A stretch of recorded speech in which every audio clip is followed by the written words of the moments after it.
जैसा कि last episode में हमने देखा कि फैंग उस सीक्रेट रूम में पूरे 3 मंथ तक कल्टीवेट करता है और अपनी पावर को डबल कर लेता है, जिसके बाद फैंग अपने 10 फ्लाइंग नाइफ्स को कंट्रोल करते हुए उस सीक्रेट रूम की दीवार पर अटैक करता है और उस सीक्रेट रूम को तोड़ने की कोशिश करता है। पर फिर भी फैंग उस दीवार को नहीं तोड़ पाता। इससे फैंग को बहुत ही ज्यादा गुस्सा आता है और वो अपनी फुल पावर को यूज करते हुए उस दीवार पर अटैक करने लगता है। अपनी माइंड पावर को इतना ज्यादा फोर्स करके यूज करने की वजह से फैंग की आंखों से ब्लड भी आने लगता है, जिसके बाद व्यू चेंज होता है और हम फैंग के घर का व्यू देखते हैं, जहां पर प्रेसिडेंट जाओ और डायरेक्टर जियांग फैंग के पेरेंट्स को बताते हैं। हमारी जिगजियान मार्शल हॉल की रेस्क्यू टीम ने यह बताया है कि इंस्पेक्टर लुओ फैंग अपने ट्रायल के दौरान मारे गए हैं। ये सुनकर फैंग की मदर को शौक लगता है और वो वहीं पर बेहोश हो जाती है। ये देखकर प्रेसिडेंट जाओ और डायरेक्टर जियांग उन्हें होश में लेकर आते हैं, जिसके बाद वो उन्हें बताते हैं कि ये सिर्फ हमारी रेस्क्यू टीम ने एक एस्टिमेट लगाया है, अभी तक ये कंफर्म नहीं हुआ कि इंस्पेक्टर लुओ फैंग मारे गए हैं। ये सुनकर फैंग की मदर को थोड़ा सा रिलीफ मिलता है और एपिसोड के लास्ट में हमने देखा फैंग का ब्रदर हुआ भी घर वापस आ गया था और वो प्रेसिडेंट जाओ डायरेक्टर जियांग को वहां पर देखकर उनसे पूछता है,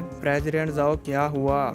अब आगे एपिसोड स्टार्ट होता और हम यूजिन को देखते हैं जो कि रूटीन के मुताबिक अपना काम कर रही होती है। तभी यूजिन को एक कॉल आती है तो यूजिन उस कॉल को पिक करके जैसे ही सुनती है तो वो ये सुनकर बहुत ही ज्यादा शॉक हो जाती है और वहीं पर स्टक हो जाती है। हम देखते हैं कि यूजिन ऐसे ही 3-4 घंटों तक एक ही जगह पर खड़ी रहती है, जिसके बाद व्यू चेंज होता और हम देखते हैं कि बाहर काले बादल छाए होते हैं और बहुत ही जोर जोर से बारिश हो रही होती है। तभी हम यूजिन को देखते हैं जो कि बहुत ही ज्यादा रो रही थी और वो गाड़ी में बैठकर कहीं जा रही थी। जिसके बाद हम फैंग के विला को देखते हैं जहां पर फैंग की मदर दरवाजे को ओपन करती है। उनके सामने यूजिन खड़ी होती है तो यूजिन को देखकर फैंग की मदर कहती है, तुम तो यूजिन हो। यूजिन अभी भी रो रही होती है और वो कहती है, आंटी लुओ फैंग को क्या हुआ है? फैंग की मदर यूजिन को घर के अंदर ले आती है और हम देखते हैं कि यूजिन यहाँ पर भी फैंग की मदर के गले लग के रो रही होती है। तो फैंग की मदर यूजिन को दिलासा देते हुए कहती है कि तुम ज्यादा परेशान मत हो, जब तक जिगजियान मार्शल हॉल वाले ये कंफर्म नहीं कर देते कि लुओ फैंग मारा गया है तब तक हम उसके वापस आने का इंतजार करते रहेंगे। जिसके बाद हम देखते हैं कि ऐसे ही डे बाय डे दिन गुजरते रहते हैं और वो तूफान वाली रात चली जाती है और फिर ऐसे कई महीने गुजर जाते हैं और कई मौसम भी गुजर जाते हैं, यानी कि फैंग को घर से गए हुए पूरा 1 साल हो गया है। फैंग का ब्रदर और फैंग के पेरेंट्स फैंग के ना आने की वजह से बहुत ही ज्यादा उदास होते हैं। जिसके बाद हम देखते हैं कि यूजिन जियांगनान बेस सिटी के बैरियर पर खड़ी होती है और यहाँ पर यूजिन के हाथ में वो पेपर प्लेन भी होता है और वो कहती है, लुओ फैंग मुझे पूरा यकीन है कि तुम जरूर वापस आओगे, मैं तुम्हारा वेट करती रहूंगी। जिसके बाद व्यू चेंज होता है और हम फैंग को देखते हैं और यहाँ पर हम देखते हैं कि फैंग की बियर्ड दोबारा आ गई थी और फैंग अपने हेवनली फॉरबिडन शटल के फ्लाइंग नाइफ्स को यूज करते हुए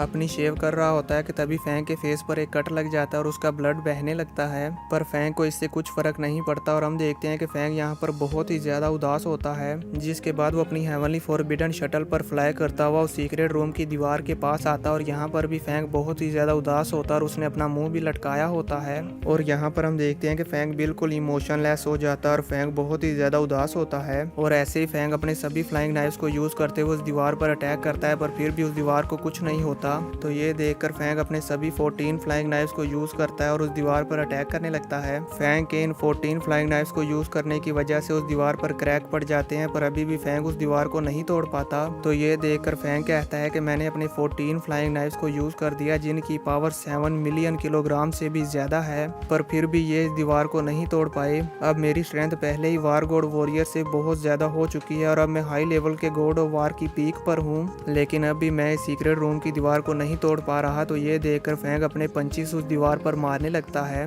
और अपनी इमेजिनेशन में देखता है कि उसके पेरेंट्स और यूजिन उससे दूर जा रहे हैं। ये देखकर फैंग को गुस्सा आ जाता है और वो जोर जोर से अपने पंच उस दीवार पर मारने लगता है, जिस वजह से फैंग के हाथों से ब्लड आने लगता है। पर फिर भी फैंग नहीं रुकता और उस दीवार पर पंच मारता रहता है। तो ये देखकर फैंग को बहुत ही ज्यादा गुस्सा आ जाता है और वो जोर से वहां पर चिल्लाता है और कहता है कि मुझे यहाँ पर 1 साल हो गया और मैं अब तक इस रूम को नहीं तोड़ पाया। और फिर वो गुस्से में पूरी तरह से पागल हो जाता है और अपने फ्लाइंग नाइफ्स को उस दीवार पर बहुत ही जोर जोर से मारने लगता है और कहता है कि मुझे यहाँ पर पूरा साल हो गया लेकिन अभी भी मेरी पावर इस दीवार को तोड़ने के लिए काफी नहीं है, पर ऐसा क्यों है? और वो बहुत ही ज्यादा गुस्से के साथ उस दीवार पर अटैक कर रहा होता है और साथ ही कहता है, मैंने यहाँ पर इतनी ज्यादा हार्ड प्रैक्टिस करी है जितनी मैंने पहले कभी नहीं करी, पर फिर भी मैं इस दीवार को नहीं तोड़ पा रहा। आखिर ऐसा क्यों है? मुझे इस दीवार को तोड़ने के लिए और कितनी ज्यादा मेहनत करनी पड़ेगी? और वो बहुत ही जोर के साथ वहाँ पर चिल्लाता है और पागलों की तरह बहुत ही ज्यादा गुस्से में उस दीवार पर अटैक्स करता रहता है और फिर बहुत ही ज्यादा गुस्से में आ जाता है और उस रूम की चारों तरफ अपने फ्लाइंग नाइफ से अटैक करने लगता है। तभी व्यू चेंज होता है और हम जिगजियान मार्शल हॉल के हेडक्वार्टर्स को देखते हैं जहाँ पर लीडर होंग और बाकी 4 वॉरियर्स मीटिंग कर रहे थे। वहाँ पर मौजूद एक वॉरियर कहता है लीडर लुवो फेंग को एंशिएंट सिविलाइजेशन नंबर 9 में गए हुए पूरा 1 साल हो गया है, पर अभी तक हमें उसके बारे में कुछ मालूम नहीं हुआ। अब हमें इस मामले में क्या करना चाहिए।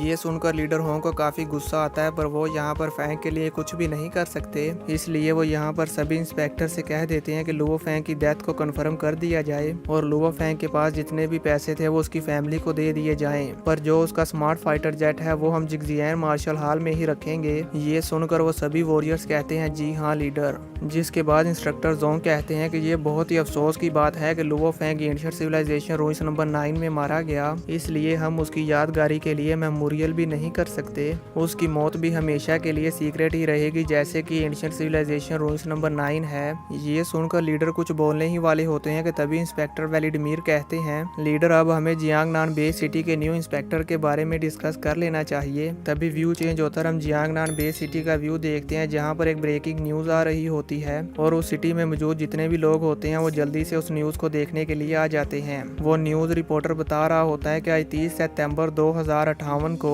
जिगजियान मार्शल हॉल ने अनाउंस किया है कि god of war warrior Luo Feng जो कि हमारी इस जियांगनान बे सिटी के इंस्पेक्टर थे और उनकी एज अभी सिर्फ 20 साल थी, वो एक मिशन के दौरान मारे गए हैं। हम देखते हैं कि ये न्यूज फायर हैमर टीम भी देख रही होती है, तो इस न्यूज को सुनकर ब्रदर जैंग कहते हैं ये इम्पॉसिबल है, लुवो फेंग नहीं मर सकता। तभी व्यू चेंज होता है, हम फेंग के बेस्ट फ्रेंड को देखते हैं, वो भी इस न्यूज को सुन रहा होता है। इस न्यूज को सुनने के बाद वो बहुत ही ज्यादा उदास हो जाता है और कहता है लुवो फेंग मैंने मार्शल आर्ट प्रैक्टिशनर का एग्जाम पास कर लिया है जो सिर्फ तुम्हारी वजह से ही पॉसिबल हो पाया है, लेकिन अब मैं दोबारा तुमसे नहीं मिल पाऊंगा। और सच में दोस्तों ये एपिसोड बहुत ही ज्यादा इमोशनल था, इसे देखकर तो मैं भी इमोशनल हो गया। ये सब कहते हुए वो बहुत इमोशनल हो जाता है और इसी के साथ हमारा ये एपिसोड खत्म हो जाता है।